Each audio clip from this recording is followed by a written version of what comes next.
One. Okay. Welcome everyone to the Stockbridge Library's online poetry series.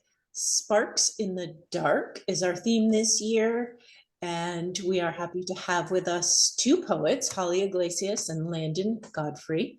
They'll be in conversation with John Gillespie, who started this series back in 2020. A few words about our poets. Holly Iglesias is the author of 3 collections of poetry: Sleeping Things, Angles of Approach, and Souvenirs of a Shrunken World. She also, her most recent publication has a collaborative chapbook entitled Myth America.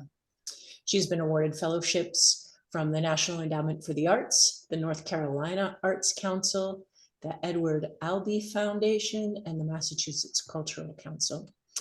Holly currently teaches in the MFA program in creative writing at the University of Miami. And Landon Godfrey is also with us here today.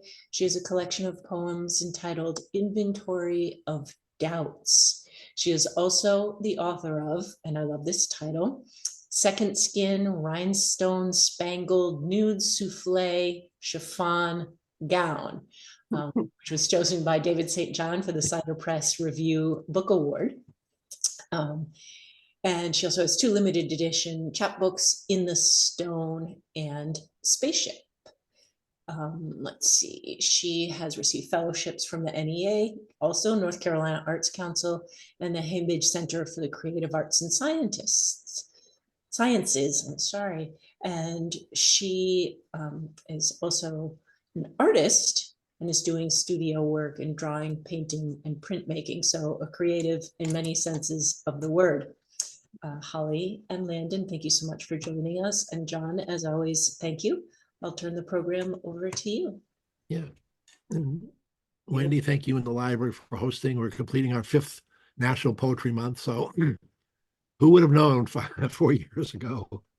It was 4 shows and we were going to be done. So now we're, I think, 145. So like the Energizer Bunny or something, just keeps going and going and going. So, for those who haven't tuned in, this is our 3rd One Poem, 2 Poets program. And I think Holly and Landon did the second one, which was beyond amazing. It really is an immersive dive into a poem with the author of the poem and a colleague of the poet. I'm more like moderating on the sidelines because the conversations are too good for me to often interfere. So Holly, what would be the best way to start? Do you want to read? Let me get the poem. Let me share the poem. Here we go. There's the poem. So do you want to read the poem and then Landon, you could dive in after that? Sure. Is that good, Landon? That's great. Okay. All right. I guess I could just read it off the screen. Why am I holding the book? Okay. Perishables. In the final days of the war, a boy eats cake. A cake from the saddest mother, a woman unaware that her own son has bled into history. A history with jaws that are soft and tropical, the greenest green, not gray like Lake Erie in winter. The cake sealed first in wax paper, then gift wrap, then a grocery bag dismantled with pinking shears, the bundle tied with cotton string, her fingers recalling the tiny buttons of his school shirts, the comb dipped in water before parting his hair. Mercy reigns at every latitude, at each contested parallel, reigns anywhere that grunts line up for salt pills, clean socks, for unclaimed parcels that go to those who never get mail. Cake sweetens the mouth of a boy the woman will never meet, a boy who tastes in the kindness of strangers the complications of survival, a boy who in manhood will crumble each time he tells the tale.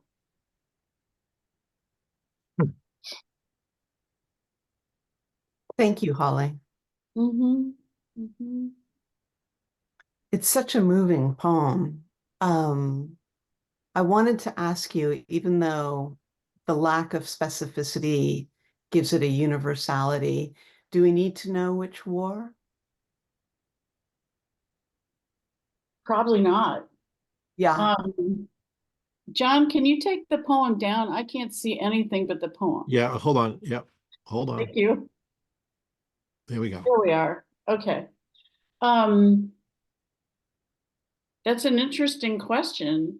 And I wrote this well before I read all my dad's letters to my mother and his parents that I have in my trunk I took to college. And there isn't much difference.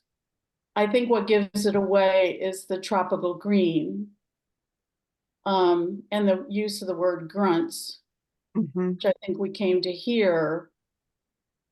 I mean, there was so much coverage of the Vietnam War and the damage, the body bags and the children running on fire that we don't see anymore.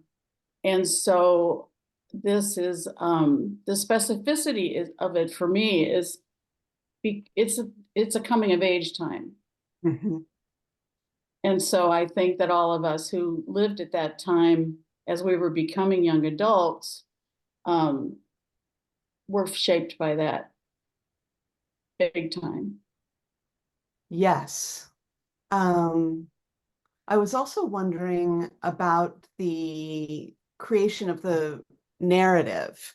And I mean, it's very delicately presented, and I'm so impressed with how you have the jaws of history and then very specific items all mixed in together, all within a story that requires us to listen carefully to understand. And would you like to share some of the background of creating the poem? Yeah, as you were talking about the all the things that are going into a narrative, I was thinking that at the time I had just finished reading Kimiko Han's The Unbearable Heart, Mhm. which is just a book of complete grief and the unbearableness of things like what happened to this woman, what happened to this young man. Mhm. And it was really hard to want to sit down and deal with it. I heard it on the radio. I had to pull off the road. It was just a racking grief. I have a hard time reading it in public and make myself do it every time I have a chance. But it's one of those, and I'm sure you've had this, where a poem is given to you. It just came out. And the background of it was there was an NPR series by the Kitchen Sisters, and it was on people's relationship with food, hot dog stands, cotton candy, blah, blah, blah. And like in their third year, there was this show, and it was this guy who was a Vietnam vet, and he was remembering how he got this cake because somebody in his unit had been killed that week. Mm. And so they would distribute the stuff, the letters, the whatever. And he wrote to the woman to thank her and tell her how sorry he was that that's how he came by this cake. And about a month later, he gets a box of cookies from her. And this goes on for many months until he's transferred, and then he loses touch with her. And so he's telling this on the radio, and he can't talk anymore. Yeah. His throat is like closed. And the radio producers, brilliant people that they are, who avoid dead air like the plague, let it be completely silent for a whole minute. That's crushing. Ah, yeah. And then they just said, if anybody knows this person, this woman, call us. So I went home and wrote that, and it didn't take a great deal. I could see it. I could just see her. I don't know why she was in Ohio, but she was. But it's just a weeper. Yeah, it's very eloquent and very poignant. So we're talking about a prose poem, Yeah. and I think of prose poems as sort of boxes of things. And you have 4 sections in the poem. Did you leave space between the sections as kinds of silence? Yeah, because usually I just write blocks. I love the chunk. I mean, you Mhm. do that also. Just ch- here, deal with this. Yeah, yeah. But this was it. I felt like it came out that way. It was being doled out image by image. And it Mhm. was just she's in Ohio and he's in this boy died in a tropical place. And then the next thing was her packing the package. Mhm. And Mhm. then it was the officialdom of, and that trite, mercy reign, not trite, tried and true, actually, mercy reigns everywhere. Um, it was a way, it was kind of like they have funerals. You can't do it all at once. Right. It's an No, you can't extended do it all. mourning. Yeah. The poem has this elegiac feel, obviously because it's talking about perishables and those who perish and Mhm. people who are destroyed. And the cake is a kind of perishable. It's a beautiful combination of things, all summed up in the title. And the title gives us the tone of the poem, since the word perishable really does have to do with destruction. And I think that we know that on a deep level. And Mm. Marie Seton called these poems in the book Angles of Approach elegies. Would you characterize the poems as elegiac? Yeah, yeah, I definitely would. And Maureen is a friend, and she would pick up on that. Um, she was a very strong mentor to me, and I think when we were working together, also talked about the retrieval you try to do in your work of all the things that are gone. Mm-hmm. Um, and it kind of resuscitates or gives them a different life. Um, but it isn't totally grievous. I think that we aren't truly human without recognizing the loss in ourselves, as well as it just makes us so much kinder to Oh, suffer yeah. loss. Oh, yes. And this poem is replete with kindness, I have to say. The kindness of the woman to keep um, sending parcels, and to have sent the first one, to have initiated what then we don't know from the poem, but what you've described as further contact is such a kindness. But I think that there's a real kindness in your receiving the poem, accepting it, and then offering it to us. The poem seems to enact a lot of its own sorrow through its structures. And there was one thing that I wanted to ask you about in particular. There's a line in the poem that includes the phrase contested parallels. And I was thinking about how a prose poem in in getting rid of lineation, you kind of have to take the lineation as it falls on the page, right? Mhm. You have Self justified control. margin, but then you never know what the ending of a line is going to be. Mm-mm. It's totally up to the typesetter. So contested parallels seemed like a really excellent way to describe the lines of a prose poem. Oh, wow. Wow. You are such a brainiac. Wow. Oh, Wouldn't have even thought of that. I love that it's in there. I love that the Wow. poem enacts the struggle of the people in the poem, but also has this kind of ars poetical moment where it's constructing itself as well. Wow. See, I was thinking of the Civil War Oh, yes. and the North Vietnam, South Vietnam line. And I was also writing out of starting to teach a generation of students who didn't know about Kent State, didn't know diddly squat. They were post-Watergate people, so they felt free to mock hippies and idealistic people who lived through the Vietnam War. And I was furious Mm. because we were so easily stereotyped and dismissed. Mhm. So like they had in China a re-education program. That's what I've done with my grandchildren. I'm like, listen, before you make another hippie joke, like before I like get really ungrandmotherly with you, let's Uh-oh. talk about this, okay?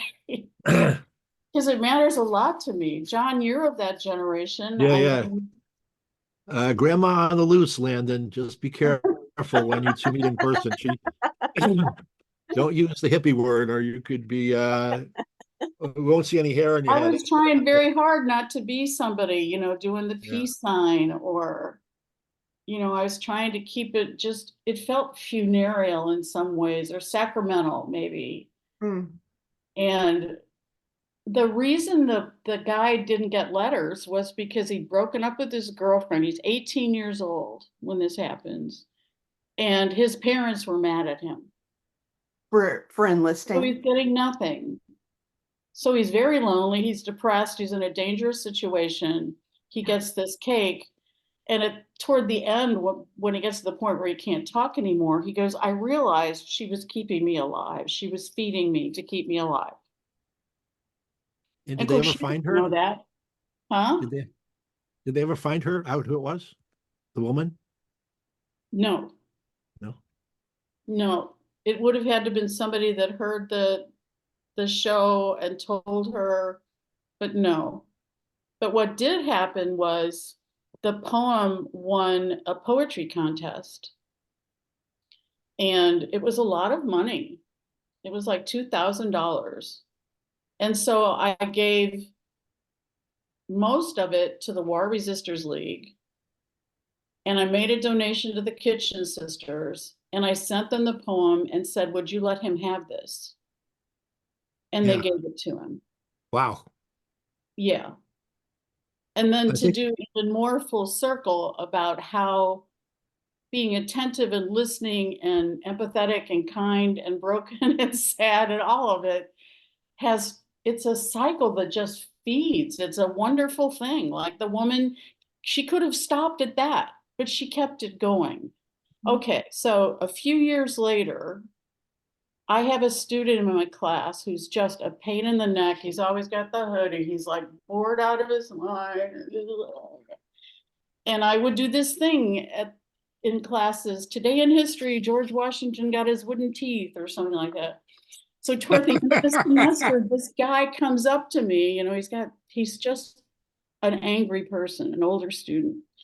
And he says to me, I got a day in history for you. I said, yeah, what? He goes, today is when I was in Iraq, my buddy threw himself on a grenade so it wouldn't kill me. woo. What?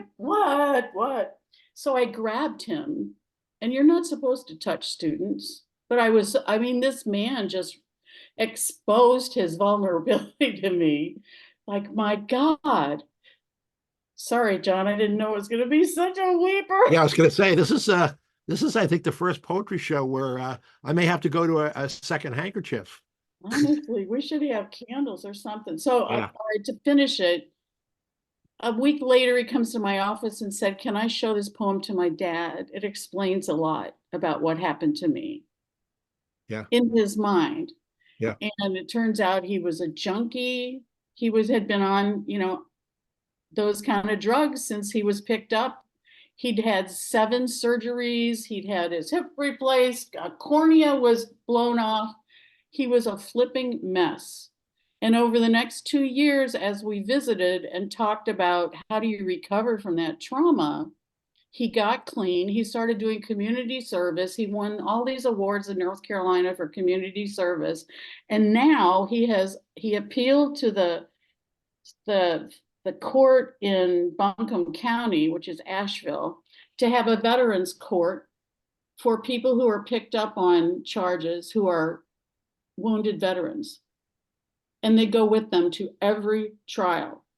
Wow. And witness to the judge how many times it takes to come back from being blown apart and not dying. Hello, 1 2-minute radio show, 1 poem, 1 vet trying to get off drugs, and now people in Western North Carolina who are veterans have advocates in the court system. Thank you, Kitchen Sisters. And thank you, Holly. Yeah. Yeah, but it was a gift for sure. Thank you. Thanks. You know, what I liked about it, Holly, is the last line. There have been times in my life where, I would recall something and, I would crumble. There are sometimes I can't tell a story without crying. So that last line, I'm even crying now. That last line just brought back all sorts of, but part of it is, the other part is, I felt like this was like a time capsule. I felt like I was hovering, over that. I thought Vietnam right away. I thought I was like hovering and watching the cake be unfolded out of whatever packaging. I just felt like I was, live from New York. I felt like I was part of the whole scene. No, wow. Very compelling.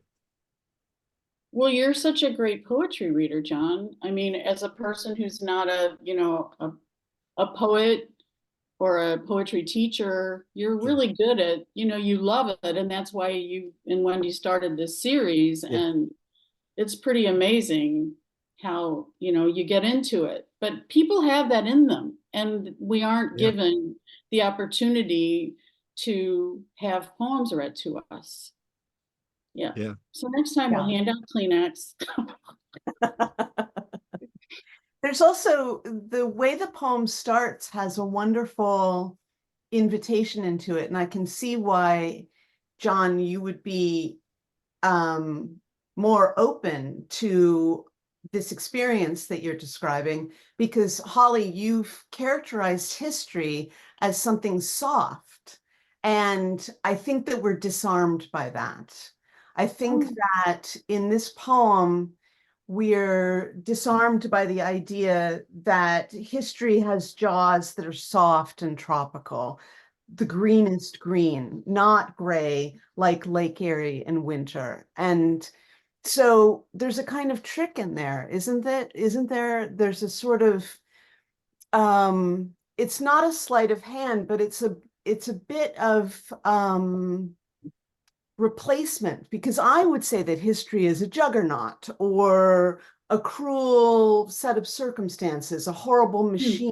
I would look for the hardest kind of metaphor and imagery, and you've disguised it in this very subtle, very opening way. And I think that by beginning the poem there, you really trap us in the jaws of history. You make it possible for us to hover above the package, watching it be wrapped in all of the different wrappings, which is in and of itself a gorgeous kind of, I don't know what you want to call it. It's almost a tradition. I mean, I'm sure that it becomes a tradition for her when she repeats the action. But you've tricked us. You've tricked us with the soft jaws of history. Wow. Wow. Well, your comments, it just opens up a poem that I wrote to me. It's like Diane Fisher. Remember, she came and read Kettle Bottom at Warren Wilson? Mm-hmm. So she said, she always opens her readings with, a poem's not complete until a reader reads it, and then it becomes a different poem. So listening to John, listening to you, Bev has read Bev has read the poem. Everybody brings their own stuff to it, which is Yeah. why the more specific you are, it sets off these little detonations, and each person brings their own experience to it, and it just amplifies. Mhm. It's a wonderful, wonderful thing. Yeah, I agree with you. I think that you've not only created a poem that does that, but you've set it up in the book to begin it's not the first poem in the book, but it is part of the first section, which is called Nostalgia. Mhm. And Mhm. to put it in a section that is specifically about homesickness, among other things. I mean, I think that nostalgia That's has its a root great means. amount of tone Mhm. and gives us a point of view of missing something, and not just home, but missing things as well. When I read the poem in that section, I'd heard it before, but I'd heard you read it before, and Mhm. always had that reaction that John is having, and that you say that you're having, where every time you read it, where it's just so moving that it's impossible not to be moved by it. The fact that it's in the nostalgia section, that it's in the homesickness section, makes me feel it all the more. Mm. Mm. Mhm. Mhm. When you were pointing out the jaws of history being soft and tropical, I realized that because I like to write about history a lot, and I like to tell a big story through a small story. And this was my first example of that. This thing that was given to me, like, you don't need to know anything else about the Vietnam War. It's all right there in that cake. It's all right there in that cake. But the soft and tropical, it made me think of like a, a mother dog picking up the puppy in her mouth. It's not a horrible, I'm going to eat you alive. It's, I'm going to get you out of the mud and take you over here. You know, we're also, I think, afraid of history because it just mows us down. I often write about history like this locomotive, everybody's trying to get out of the way. Um, but in fact, we abide in it and our history. And to think that we have no power and no ability to comprehend the gravity and Mhm. wonderful kindness that is in history, let's take a second look and see what those jaws are doing. Well, what you're saying goes directly to the kinds of words you're using, where you're using the word perishable which is from the word perish, and the word nostalgia coming from the Greek for nostos, which is a kind of rescue. You're looking at history in a much more sophisticated way than I usually do. I am one of the people that you describe who just feels the brunt of it, who doesn't. I mean, if you ask me to, of course, I will consider the nuance of it. But the fact that you've put objects in here that will break our hearts, the salt pills and the clean socks and the unclaimed parcels.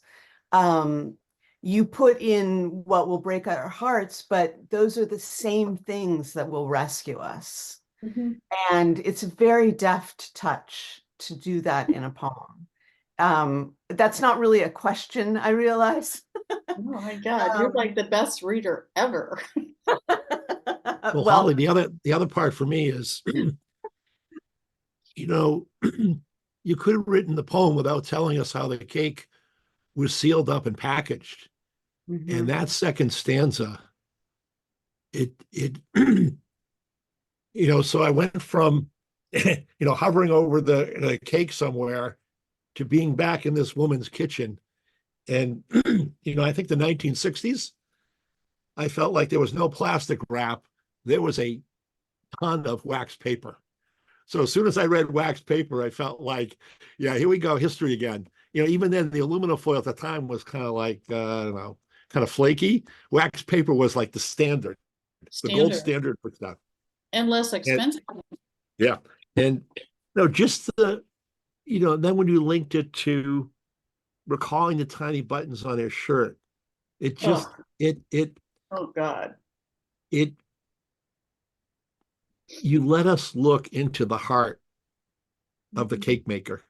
Mm-hmm. And that was just, let's get hanky number 7 or something. I don't know. Oh my God. No, but there were so many things. There were just so many pieces that just were you saying intricate. that, I'm trying to remember, like, why did that come to me? And I saw her at some like formica topped linoleum kitchen table. Yeah. I mean, who uses string anymore? Who has pinking shears unless you're like Landon, a seamstress? But the specificity of it really, it brings it home and makes it of a time. And anyway, it really does, it gets you. And I'm glad. Yeah, there was no Tupperware. There was no, the whole thing is the wax paper gift wrap and grocery bag was the premier packaging of the late 60s. Yeah, and it evokes all the layers that are in any poem. Like you think the package is wrapped, well, wait, there's another layer to it, and then there's another layer to it. And I sent this poem to my high school friends along with your poem, Landon Dish Rag. And my friend Claire wrote back, who knew there was that much going on in a dish rack? She goes, it makes me want to get one out right now. I haven't used one in 30 years, but I'm getting it. And I sent him the one that is on your website that it's embroidered. Oh, wow. Not from the book. It's the one with the embroidery. Mm-hmm. This woman embroiders poems. Okay. So talk about handiwork. Talk about handiwork. Well, I wanted to say that, I've been doing a lot of work with the census, just trying to walk around old neighborhoods because it's by block, by block, by block, and seeing how many people, like in my elementary school neighborhood, were people displaced after World War II from Europe. I didn't know that.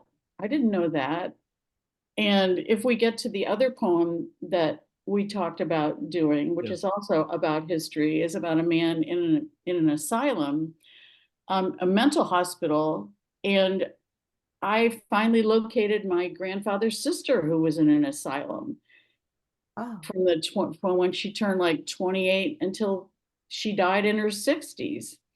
And I didn't know where that place was. I finally located it, and I keep turning pages. It's the same address. There were 1,000 people in that asylum, which just tells me, especially thinking about, we'll get to that if we do the one in the asylum in the poem. So many people in mental institutions were immigrants who couldn't handle it here. Yes. And were broken by not being welcomed and overwhelmed by the hubbub and the bloodthirstiness of rampant urban and capitalistic life. And if they showed any signs of like decompensating, they either kept them at home or a policeman picked them up and took them in. And of course they said they were insane because they aren't fitting in yet. Right. Oh, God. Yeah, Holly, if you want to read that poem, go ahead. Okay. We've, I think, Landon, we've sifted this through a lot of, what do you do with flour where you try to sift it? And I think we've done a lot of sifting on the perishables. Yes, we have. Yes, we have. Well, she's not just a seamstress, she's also a baker. Yeah, I was going to say, and a cocktail mixer. Okay. You do a lot of things, Landon. Landon, we'll have a 4-hour poetry show with you, Landon. 1 hour on embroidery, 1 hour on cocktails, 1 hour on Yeah, yeah. So this is conceptual art, and it's an ekphrastic poem, which means it's referring to other works of art that came out of going to an exhibit of this mental hospital in upstate New York that was being closed. Yeah. Conceptual art. An act of recovery, they call it. Curators rooting through the baggage of inmates deposited long ago for safekeeping, hungry for narratives free of any consequence. In a small strapped case, the single starched shirt, his winter drawers, a geography text once memorized to win the ribbon mother tacked to the parlor wall, boasting of her genius boy. Before he began drooling in church, tweezing the hairs from his forearm, singing to himself as he walked to the foundry after a breakfast of oats and beans and splashing his cheeks with her cologne. Before he started seeing things that weren't there and begged her for stories in Polish to soothe his fears, his grief for uncles buried in an old world, and the name no one in town could pronounce. He lived out the balance of his days in gray pants and black shoes, took meals at 6, 12, and 6, and dug graves when he was told to. His single pleasure, if you dare call it that, the school book, a quiet, solid thing upon his lap each afternoon, his fingers smooth as the pages, patting it, stroking it, calming the tempest between its covers. Geez, that's another one. Odd. Yeah. So he never reads the book. He strokes history, he calms it, but he's not reading the history. No, I don't think so. I don't think so. Mm-mm. Mm-mm. And we go into these exhibitions. Why am I looking at this man's underwear? What gave them the right to turn these suitcases into art? And I was there. I loved it. I got a poem out of it. I mean, I'm Yeah. completely complicit in it. Yes. Now art times 2. Well, and it's amazing to think of the dearth of acquisition that is exposed in the number, the small number of objects that he owns. I'm moving into a house built in 1900, and you and I were talking about this, Holly, that there's no closets. I mean, the closets are so small because, you know, you had one set of clothes, I suppose, and Exactly. you kept your drawers in a drawer, but you didn't have 35 shirts crammed into a suitcase. You had a shirt that you washed at night and put on again in the morning. And I suppose if you were lucky, you had a few more. But the closets in this house are maybe 14 inches wide. They're so small. And it's probably for the husband and the wife. Yes. And that's why they wore those house coats over That's their right. day Oh dress. God, those things. So that Those things. they could protect the clothes themselves. Yeah.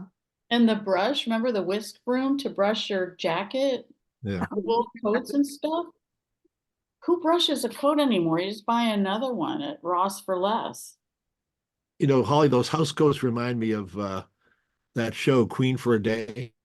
Oh my If you ever God. watched that on TV, where women, Landon, this might be a little bit early for you. So women would tell their sob stories, and they were wearing kind of like modified house coats. And I think Jack Barker, someone, and the audience, the applause meter, the audience would clap, and the highest score would get like a new washer or a new dryer, and the woman Yeah. would be crying. It was like, but it was when I think back on it, I'm like saying to myself, talk about exposing, I guess, the poor or the lacking and making a game show out of it. Maybe it's the same kind of river holly of taking lost luggage and making an art exhibit out of it, you know? Yeah, Yeah. yeah. Well, back then too, poor people, it showed that they were poor. Mhm. Now, poor people are in debt and they're in houses that they'll never pay off. And people criticize them because they have 2 cable channels, as though that $38 is going to change their life. Right. And they're going to make it a crime to be unhoused. So we don't want to see poor people. And we are very poor. I mean, I live in a place where there's no middle anymore. There's a lot of fabulously wealthy people, but a whole lot more poor people who cut their grass and clean their pool and fall out of trees from heat stroke with machetes in their hands and stuff like that, and wash their cars and their dog. And what do people do? Why do they go home? I mean, they act nothing upon their homes. Yes. But anyway, this man, I wanted to say that some people in upstate New York realized that all those graves were unmarked and made it their business to raise money to do the forensics to find out who was in there, go through the hospital records, and they put plaques up on every grave. And the man's name is, I think, Gustav, but his last name is Molka. And I have a picture of him when he was admitted and a picture of him shortly before he died. And he was the grave digger. I made up the grave digger just because in the exhibit, that was one of the jobs that people had. But it turns out that you were right on the money. Oh my God, yeah. Yeah.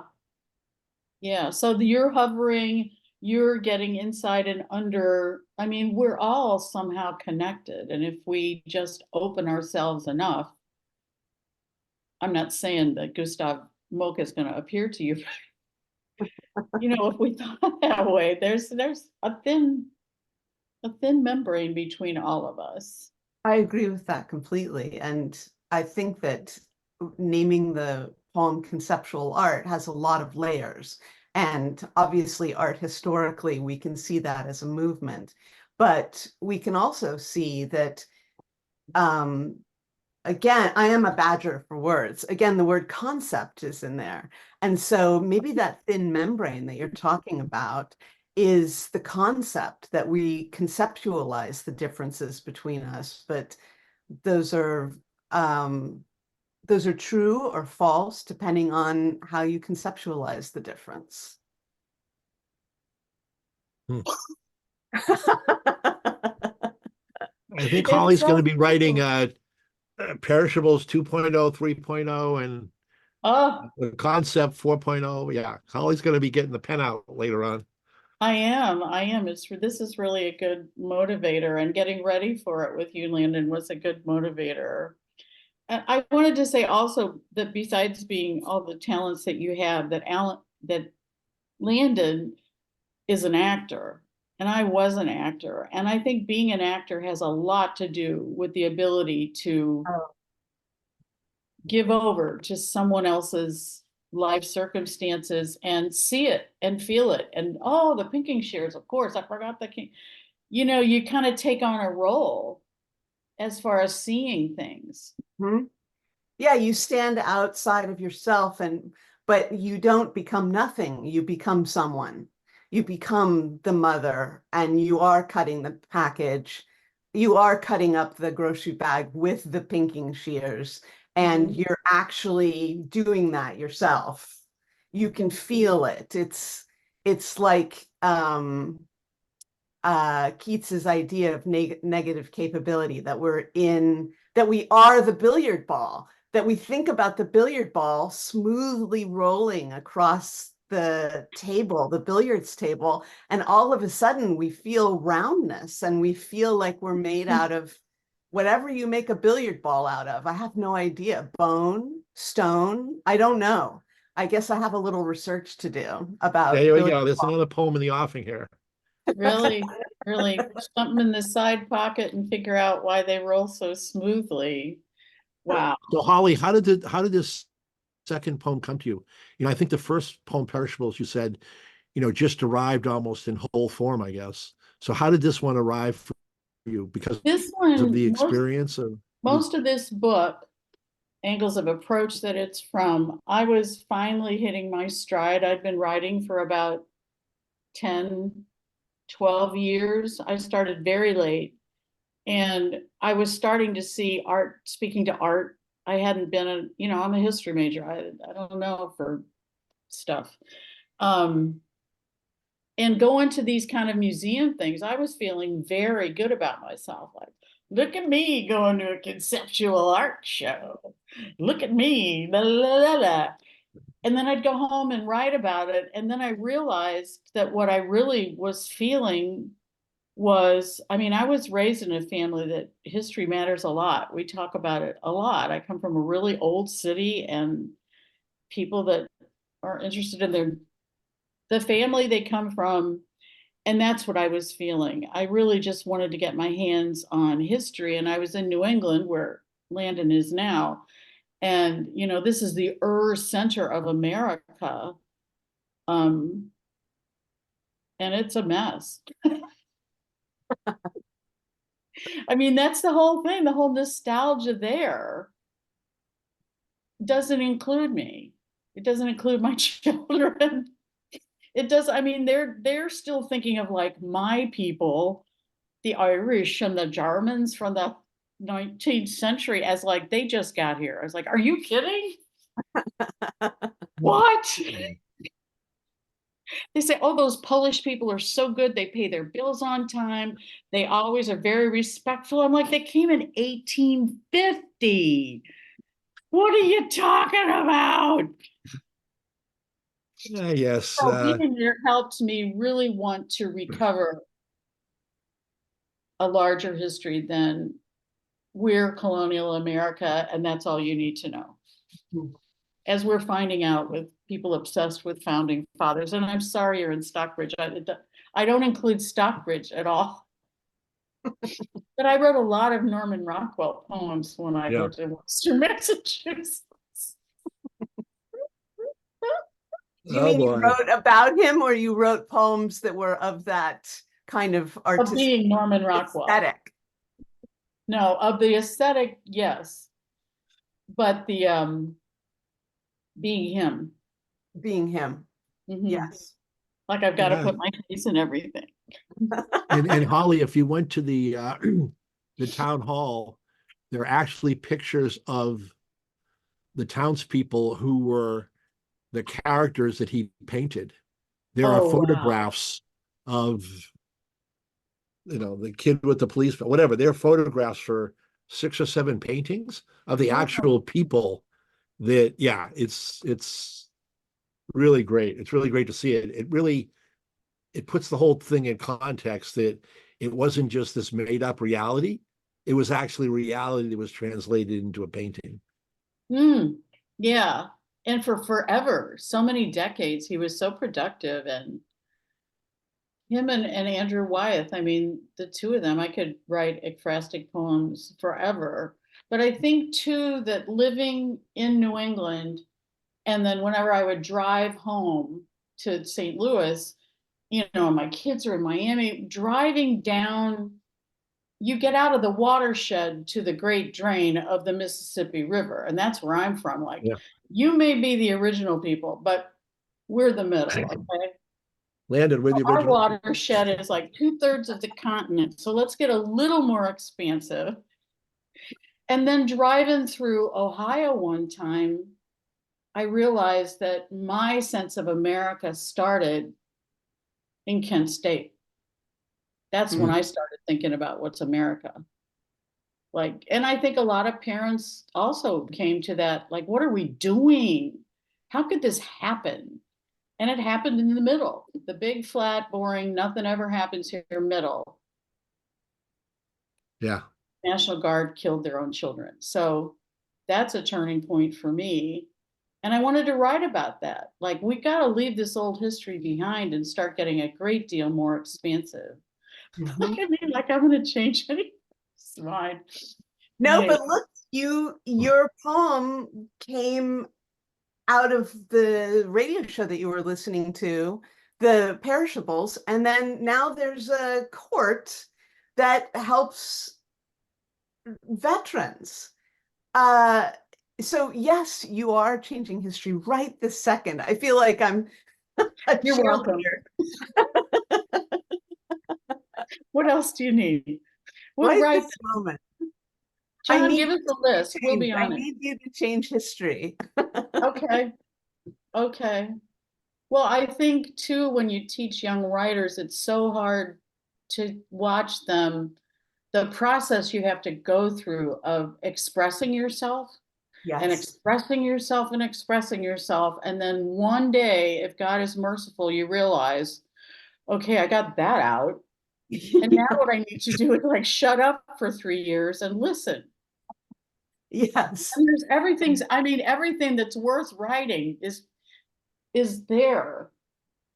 It's a quieting of yourself that's required. Yeah. And like John was saying before, you need to be, I'm recasting this idea, but you need to be a sieve. You take in something and put out some other version of it. And Yeah. hopefully you're doing that as opposed to just gushing the self all the time. Yeah. Yeah. Hopefully. Hopefully. Yeah, Holly, I think we've forgotten probably in this country more of our history than we ever wrote down. So anytime there's a an historical interpretation, it gives so much context because otherwise the story gets all jangled. It gets all PR or whatever gets rewritten. The words change. It's not the original words. This, you've given us some really nice context about two very big events. Back then, it wasn't big, but when you look back on it, it was really, really big. Yeah. Big. It was a seismic shift. Yeah. And also, my first book was about a very big event, which was the World's Fair in St. Louis. That was the largest World's Fair ever held. And it had the largest ethnographical zoo of human beings at any World's Fair. Yeah. People were put on display as savages and pulled out to do the harvest dance. It's snowing, but do the harvest dance. What? So, in St. Louis, they're doing a revisionist history right now at their museum about it. And all they're basically saying is, maybe we should have asked them. I shouldn't be saying this. I'm glad they're redoing their exhibit. But Revisiting, yeah, good concept. and in North Carolina, I ran into a woman at the Carolina Literary Festival, that one they have in Burnsville. Mhm. And I read a poem about a pygmy who was put on display at the fair, who decided not to go back to Congo, and they didn't know what to do with him. So they took him and put him in the ape area of the Bronx Zoo No. until the NAACP came and took him and got him a job working in tobacco in Virginia.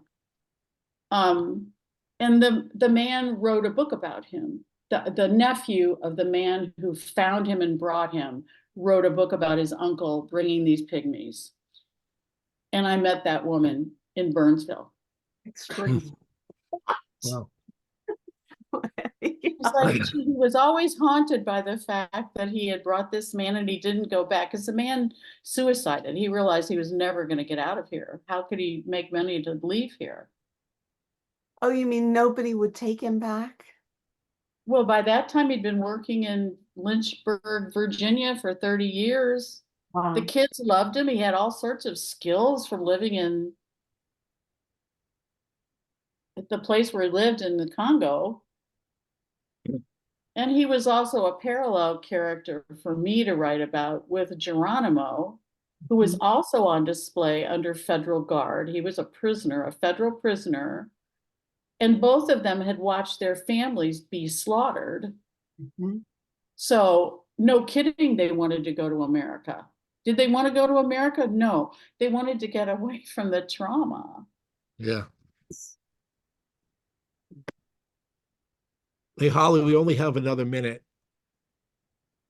So I want to say this format, this conversation is just so enriching. I feel like it's like the Grinch. My heart grew 3 sizes Oh, today. wow.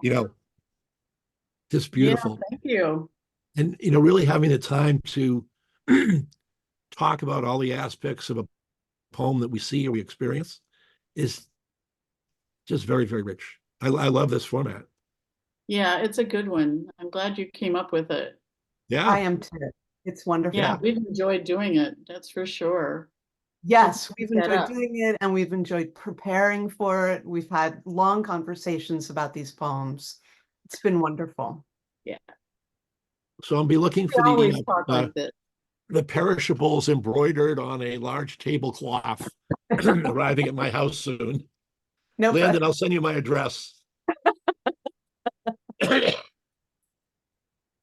you Very all good. so much. Hey, Yeah, Wendy. thank you. It's such a pleasure to be part of this. Thank Yeah. you. I concur. It's a very interesting format and some really moving work. Thank you all so very much. Yeah. Holly, I'll See talk to you soon. next Landon, time. I'll wait.